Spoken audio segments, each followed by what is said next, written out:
Berikut adalah sebuah kasus kelainan yang terjadi pada kehamilan kembar identik monokorionik monoamniotik yang kita katakan sebagai twin-to-twin transfusion syndrome. Kasus yang cukup sering terjadi pada kehamilan kembar.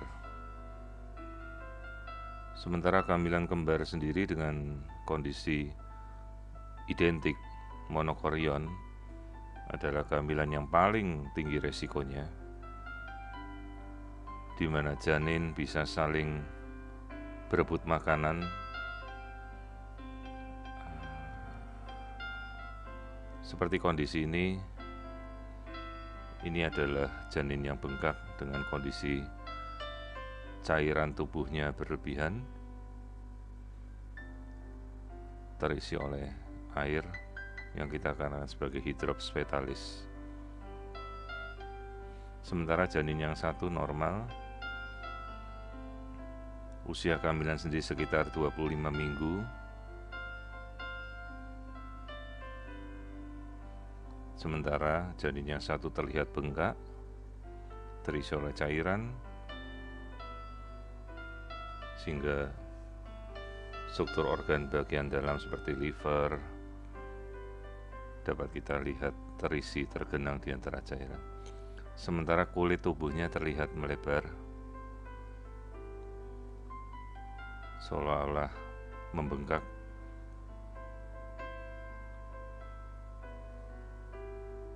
Ini adalah kasus twin-to-twin transfusion syndrome pada kehamilan kembar identik monokorionik.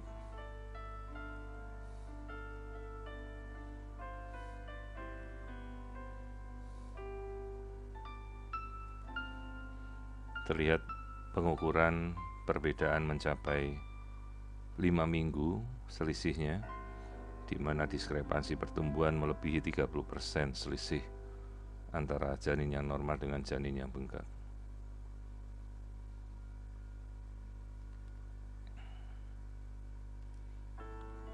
Di sini janin yang normal terlihat dengan detak jantung masih berdetak normal. Sementara ini janin yang terdampak efek dari twin-to-twin transfusion syndrome.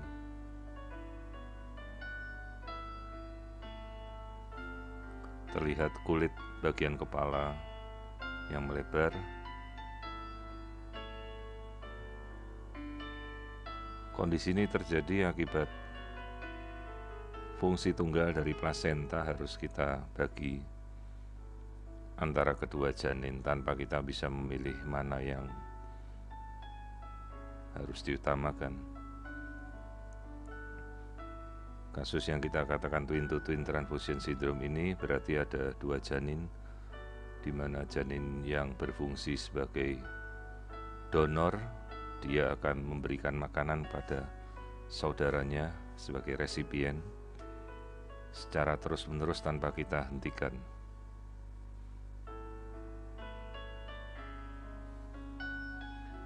Sementara tindakan yang dilakukan apabila kita melakukan tindakan invasif berupa memutuskan hubungan antara kedua janin ini di level plasenta.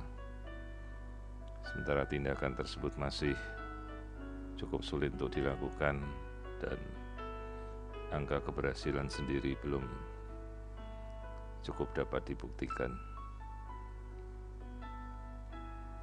Kasus ini dikirim dengan kondisi air ketuban yang berlebihan, yang dikatakan sebagai polyhydramnios, sehingga membutuhkan tindakan cepat untuk segera menguras kondisi polyhydramnion yang berlebihan. Pada saat itu dikeluarkan hampir sekitar 5 liter cairan amnion, sekitar 5 kg cairan yang bisa disedot.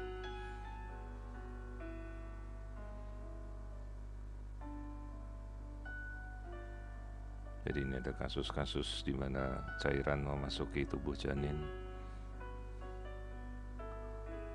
Tindakan yang dilakukan hingga saat ini hanya bersifat konservatif dalam arti kita memperbaiki fungsi anemia pada ibu. Kita upayakan untuk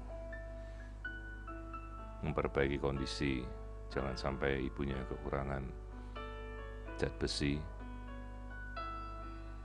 Kemudian protein juga kita harus perbaiki dengan asupan protein yang baik. Sementara obat-obatan kita upayakan untuk bisa mengurangi air ketuban yang berlebihan, termasuk diupayakan untuk mencoba menguras cairan secara natural dengan memberikan terapi untuk memperbanyak urin yang dikeluarkan dari janinnya, sekaligus terapi untuk mengupayakan agar air ketuban tidak diproduksi terlalu berlebih. Ini adalah gambaran janin yang bengkak, di mana kulit terlihat menebal.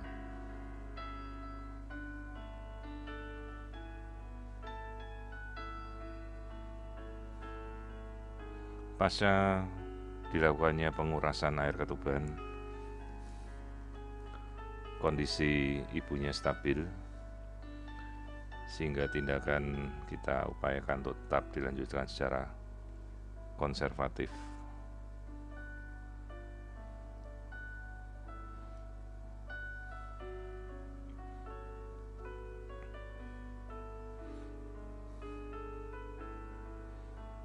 Ini adalah kedua janin dengan wajah janin yang satu bengkak, sementara yang satunya terlihat normal kecil sesuai dengan usia hamilnya.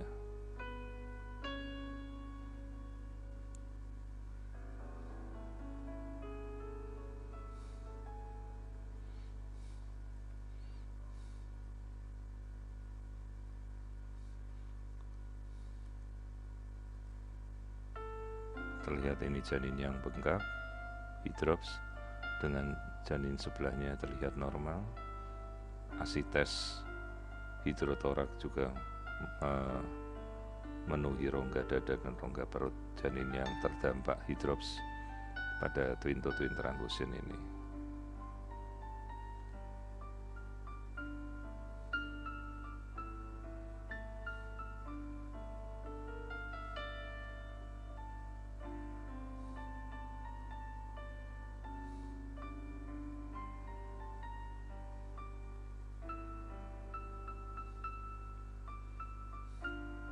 Kita upayakan sebisa mungkin janin bisa memasuki minggu yang cukup untuk kita terminasi.